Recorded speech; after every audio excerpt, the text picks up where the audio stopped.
or it is also known as northwest corner rule. And at the previous class, we talked about the row minima method and then the matrix minima method. And in this class, we'll be focusing on northwest corner rule and Vogel's approximation method, and is also known as penalty cost method. So we'll be doing it pretty slow and also pretty clear, so that you'll understand the maximum of this particular thing, and then you can practice the other problems that we will be giving the subsequent lectures, right? All right, so row minima method, or this, if you want to find, you can even find a column minima method and a matrix minima method and northwest corner rule and BAM. All these things are used for initial basic feasible solution. It will not give you the optimal. It may give you, maybe sometimes initial basic feasible solution can be an optimal solution. But to check optimal solution, we'll have another method, two methods. One is called stepping stone method and modified distribution method, and it's also known as UV method, and shortly it is called MODI method, and that will be useful to find out the optimal solution. That will be the discussion in tomorrow's class, and in today's class we'll be looking into the northwest corner and the WAM, which is the two final method for finding the initial basic feasible solution, right? So let's get into the northwest corner rule. So the transportation table is dealt, and we'll put the transportation cost. This is 1500 multiplied by something like that, zero point 0.4 I guess, and that will be this, and finally all these things are in, or you can even put kilometers, and finally you can multiply the whole answer by zero point 0.4. So do not worry about that, but this is probably the easiest one. So this is called a transportation cost, which is kilometers multiplied by transportation cost per kilometer or something like that, right? And this is the demand or something like that, and this is the supply, and the total demand is given here, which is the summation of this, and the total supply is given, like this is a maximum supply from ginning factory 1, and this is a maximum demand for a spinning mill 1 or something like that, right? So this is how the problem is laid out. And the first method we talked about, row minima, will consider the row and find out which one's the least cost, then we allocate that. Then we talked about matrix minima. We take the entire matrix and we find out the minimum cost cell. Then we start allocating that. And in this method, northwest corner rule. So you remember the map, the symbols, the direction maps or something like that. So north is the top and west is the left hand side, when you look into the screen. And that is basically the northwest, and that particular cell, which we can consider as the northwest corner. Say I'm gonna put this arrow here. This is the north, and this particular arrow here. So which means that this is north and this is all the west, right? So in the matrix, you're gonna look into a cell which is in the northwest. So which means that this is the cell that is in the northwest. So remember that we don't talk about least transportation cost here. We allocate a cell which is in the northwest. So this is how the methodology is framed. So we'll allocate in the northwest. So this will be our first northwest corner cell. Then we allocate the demand is 330 and supply is 500. So we cannot fulfill all the supply, but we can fulfill all the demand. So we'll put 330 here. So once we put 330 here, and this row gets barred, which means that no allocation is possible, because the entire column itself required 330 and we have allocated 330 here. So which means that this is done, right? So once that is done, the remaining left over this, so I'm just gonna bring it here, and I'm gonna bring it here. So in this, we need to find out the northwest corner cell. So the northwest corner cell is here. So remember, it's the entire matrix. This is barred. This is not now in use. So excluding that, we have got this matrix, and then we need to incorporate into the northwest corner cell. So here it is. This is the northwest corner cell, and the maximum demand is 280 and the maximum supply is 170. So we cannot fulfill all the demand, but we can fulfill all the supply. So we put 170 here. Once we put 170 here, this cells will be barred, because 330 plus 170 is 500. So this will be barred, and here's the teacher. So we are left with only this 2 by 3 cell. So we need to take just this to understand. Do not take this arrows and do this for explanation, I'm telling you. So out of this, the northwest cell is this cell, right? Since it is barred and this column is barred, this remaining 2 by 3 cell, we take the northwest corner, and this is here is 240, and the supply is 300, but the demand is 110. So we cannot put all the supply here, and we only satisfy the demand. So we'll put all 110 here, and 110 plus 170 is 280. Then this will become 0, and 300 minus 110 is 190. So that will be here, right? Something like that, right? So once this is done, and this cell is barred, and this column, entire column is barred. Now we are left with only 2 by 2 column, 2 by 2 matrix, and then we look into the northwest of this. We look into the northwest of this, and finally we'll come back to this particular cell, which is the northwest cell, and the demand is 110, but the supply is 190. So we cannot provide all the supply to it, so we only provide demand of 110. So when we put 110, and this will become 0, and this cell will be barred or something like that. So that's how it becomes barred or something like that. So then we left with only these 2 cells, and out of this the northwest is something like, no need to take up this particular thing, but you can visualize that this is the northwest cell, and this is the entire cell actually. So we'll take that particular cell, and we allocate 80, because the maximum supply is only 80, even though demand is 280. We'll put entire 80 here, and then the entire row, the first row and second row is done, and first column, second column, and third column is done, and the remaining this is only this cell is left. So northwest is only that particular cell. So then you incorporate that 200 here, and supply is 200, and demand is also 200. So you put 200 here, and finally you have got this, and you can see this is the allocation. These are the allocations, right? So 1, 2, 3, 4, 5, and 6, right? Something like that. So this is a very, very important thing. Then finally you multiply 600 into 330 plus 360 plus 170, 360 into 170 plus 240 into 110 plus 280 into 110 plus 200 into 80 plus 400 into 200. So that will become 4 lakh 12,400, right? Something like that. So if you compare the values of this is the, I'll just copy that. This is the row minima method, method, and then the matrix minima method. Let's copy that.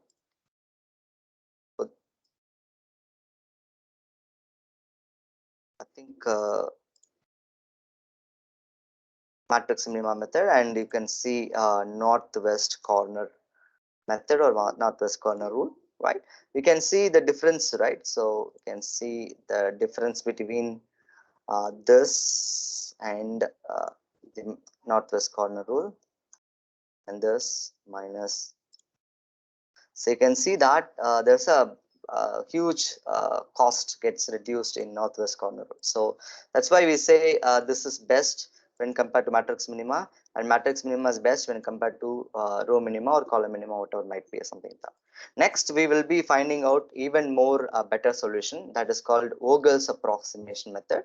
In fact, that will be even more better than this. Say we will copy that particular stuff, maybe in the WAM, so that you can understand much thing about WAM. All right, so that's basically the northwest corner, right? Right. So we'll get into the other methods now, which is the final method of for finding initial basic feasible solution. Right. So I'll quickly run through it, and I'll explain this, and after that I'll give you, you can even take a sheet of paper and practice this. You don't have to make multiple tables like this, but you can only take a single table and you can cross mark it and make it 0 or something like that, right? But northwest corner method, row minimum method, whereas the matrix minimum method can be put as a single category, when which we'll be looking into only that supply and demand gets minus. Whereas Vogel's approximation method, or this is also known as penalty cost method, it's a little different, when which we'll have an additional row and additional column, right? So I'll explain what that means. So initial table will be like this. This is the transportation table, when which we have got the transportation cost, then total demand and total supply, and sum of all the demands and supply is equals to 0. Then only it is called balanced transportation problem. A couple of minutes later, we'll be looking into unbalanced transportation problem also. So in that case, I'll tell you how to go about and do it. And for the initial basic feasible solution, we'll be looking into one that is, uh, that can be a balanced transportation problem, right? Something like that, right? Then we'll add an extra column after the supply and an extra row after the demand or below the demand row, right? Something like that, right? So that is called row penalty, which is the column thing, and a column penalty, which is a row wise thing, right? So we'll take a look at that and we'll find what exactly that means, right? So before we get into the allocations, we have to look into the cost of transportation in a row wise as well as in a column wise, right? So in this row, 600, 360, 720, and 800, you can arrange them based on the increasing order. Say for example, what is the least cost here? Like this 360, right? And another least cost will be 600. And another least cost will be I think 720, and finally it will be 800, right? Something like that. So we have got the four costs arranged.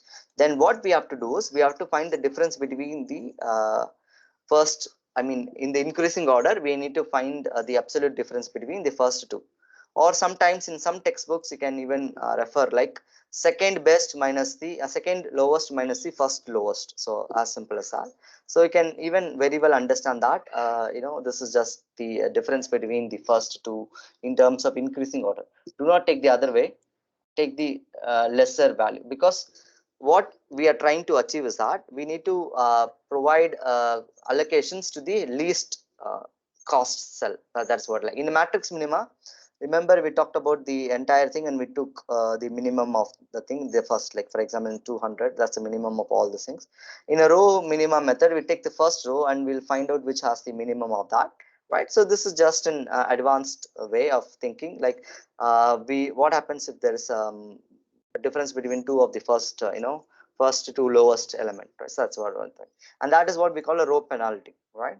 So in this case 600 minus 360, which is 240, and similarly the second row, the least is 200 and the next to that is 240. So 240 minus 200 is 40, right? Something like that.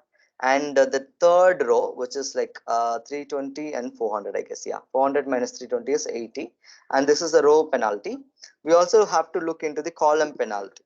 Like, so what happens when the least here is just 600 and the next least is 880. So which means like this is 880 minus 600, which is nothing but 28 and something like that. And similarly, we have got the least here is 240, and next least is 320. 320 minus 240, that will be 80. And similarly, we have got the least is 280 and next least is 480. 480 minus 280, which is nothing but 200, right?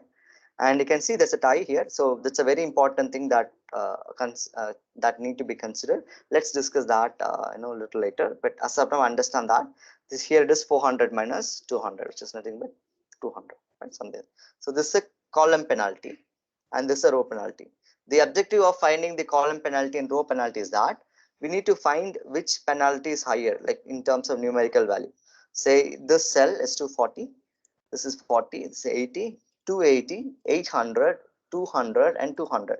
In this case, we need to find the place where it has got the huge penalty. So in this case, among the row and column, the penalty higher is 280. So this is a very, very important thing. The reason we find the highest penalty is that there's a highest difference between the initial numbers. So which means that if you allocate to that particular cell, having a least cost, then that's a benefitable thing. So that's a basic logic. So I'll just repeat. So the highest penalty indicates that the difference between the cells value. So if you try allocating by that way, so that your transportation cost will be minimum overall. So that's a basic logic. So once you find the highest column penalty. So this is the highest column penalty. Say I'll just put yes, this is high at this stage, and since it's a column penalty, we need to select this particular column. So once that particular is higher, then we select that. So if what happens if the row penalty is higher, we will be selecting this particular row, right? So that's simple as that. So this is higher, so we'll select the entire column. Among the column, we need to look into a cell which has the least cost, right? So among this cell which has the least cost is 600, right? So then we'll try to allocate that particular cell, right? So 330 is the demand and 500 is the supply. So we can only provide a maximum demand of 330 and supply will be 500 minus 330, which is 170, right? Which is 170 here. So once you allocate that 330, the entire, the column gets barred and this will become 0. And the column penalty cannot have any column penalty because there's no other thing, right? So it is barred and you put hyphen here. So can even strike out when you write in a paper, right? So this particular column is eliminated, right? Now we have got only these things, 3 by 3 matrix, when which the supply is 170, which is 500 minus 330, whereas other things remains the same. Then we need to find out the row penalty. So row penalty of existing cells, excluding this, we need to find the row penalty. In this case, if you take a look at this, since 600 is gone and 360 is remaining and 720 is remaining and 800. So out of this, the first value will be 360 and the next least will be 720. So which will become 720 minus 360, which is nothing but 360. So this particular row has 360, whereas the other thing remains the same. The reason is that we have only taken 280 and 240, and the other cell is 400 and 320. So that's not changed. So nothing of this sort is included in the previous row penalty. So it becomes, so you have to really calculate that to be in a safer side. But then like out of this, you can see 200 minus 240, absolutely it's 40. Then 400 minus 480, absolute is 80, absolute difference is 80. And same way, but when you take a look at this particular cell, the column penalty, that's also the same. And it has not got any variation, right? Something like that, right? Now we need to find out which cell has the highest penalty. Say 360, 40, 80, and 80 here, and 200 here, and 200 here. Among this, the highest penalty is 360. Then we'll select this particular row, right? So the supply is 170 and the demand is 280, 110, and 280. So among these cells, we need to find out the least cost cell, least transportation cost cell. So this is a least transportation cost cell. So the demand is 280, but the supply is only 170. So we cannot provide all 280, but instead we can provide 170 supply as a whole. So we provide 170 here. And then once you provide 170, 330 plus 170 is 500. So this entire supply is 0. Once that is 0, we nullify the other elements in the particular row, and that penalty will not be there because everything gets allocated here. So the remaining thing will be this row and this row and this column and this column, right? So among this, 240 minus 200 is 40, and 480 minus 400 is 80. Then 200 minus 400 is 200, 280 minus 480 is 200, and 240 minus 320 is 80, right? So now there's a tie between two highest penalty. So you can see that 40, 80, 80. But if you see 200 and 200, there's a tie between these things, right? So if you read some textbooks, they tell you that you can arbitrarily break the tie. You can check, you can select this column or this column. So that's what basically they say. You can arbitrarily break the tie. You can select any of these, right? But when you take a look at that very closely, this is 280, which is the least in this particular column.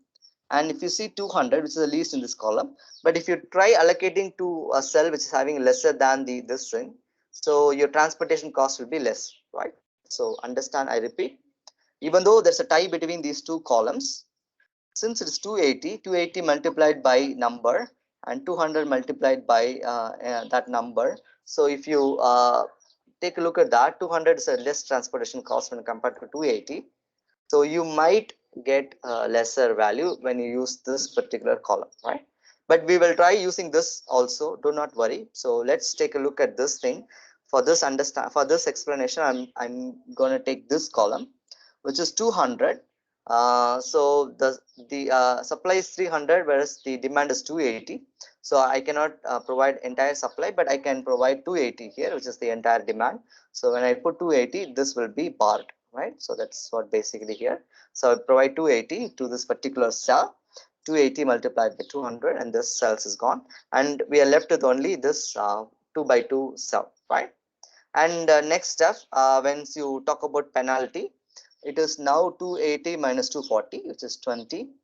I think it's no, this 40. Beg your pardon. This is the supply, and this is a row penalty. And 480 minus 320 is 160, and 480 minus 280 is 200, and 320 minus 240 is 80. So among this, we need to select the maximum penalty. So 40, 160, 200, and 80. So out of this, the highest penalty is 200, which is a column penalty. So we'll be selecting that particular column, right? So these two cells, and among this, which has the least transportation cost, is 280. The supply is only 20, whereas the demand is 110. So we cannot provide all the demand, but instead we can provide all the supply of 20 here. So once you put 20 here, and this entire thing will become 0, the supply row, and this also will become barred. So that's how once you put 20 here, and this particular cell is become dormant, and this entire row is now allocated, right? And you can see that row penalty is now not included, and column penalty for this and this is not included. We are only left with only one thing, which is the 160, which is nothing but 320 minus 480, which is the row penalty. So among this, we need to select least cost cell value in the row. Among this, the least cost cell is 320. When you the maximum demand is 110 only, but the supply is 200, but we can satisfy all the demand and put 110 here, and then this will become 0 and it will be nullified, and we don't have any other choice. This is the final allocation, which is 480, and 90 is the supply and 90 is demand. So once you provide, so the beauty of the calculation is that finally we should end up with this kind of a equal number, then only it is properly allocated. So if there is any variability, then there's something wrong in your calculation, right? So then we'll put that 90 here, and this will become 0, and this also will become 0. And finally, all the row penalties are done and column penalties are done. You can remove that. And finally, this is our allocation, right? You remember that, where is that? Yeah, here it is. The transportation cost for Ogle's approximation method is only 3,99,200 rupees, right? Something like that. This is Ogle's approximation method, or VAM.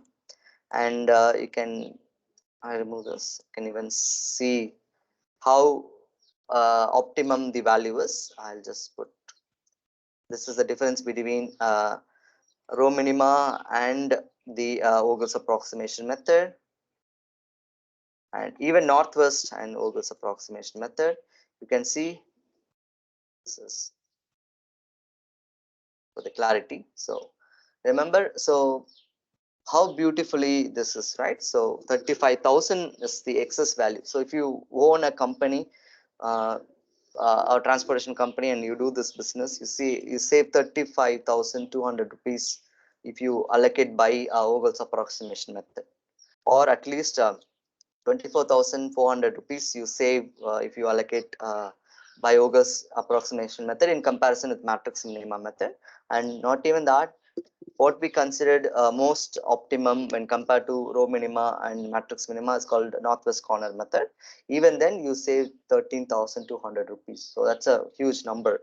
But if you try it in a huge number, if you have a multiple trucks and multiple orders, then you can save many lakhs or something if you allocate using Ogle's approximation method, right? So in an exam, if I ask you specifically Northwest corner or any of these method, then you try that. Otherwise, the best optimal method for finding initial basic feasible solution is that Ogle's approximation method, right? So if you if you find the more optimum initial basic feasible solution and finding an optimal solution using stepping stone method and Modi method that we're going to see tomorrow's class is pretty easy, right? For example, if you have a higher impurity, you cannot refine it to a greater level of degree. In a final case, right? So if you have a more accurate initial basic feasible solution, then finding an optimal solution, or the reliability of finding the optimal solution, or the optimal solution being obtained using stepping stones method and Modi's method is pretty much and more significant, right, than methods which yields higher percentage of error or something like that, right? So whatever we have found is only the initial basic feasible solution, right? So it's not enough. So we'll be finding out whether this allocation is okay, or there is some way you can tweak this allocation. You're not finding everything from the scratch. We use this final table U from the Ogle's approximation method, which is the initial basic feasible solution, and see whether this allocation is good or not, right? So that's basically the Ogle's approximation method to find initial basic feasible solution, right?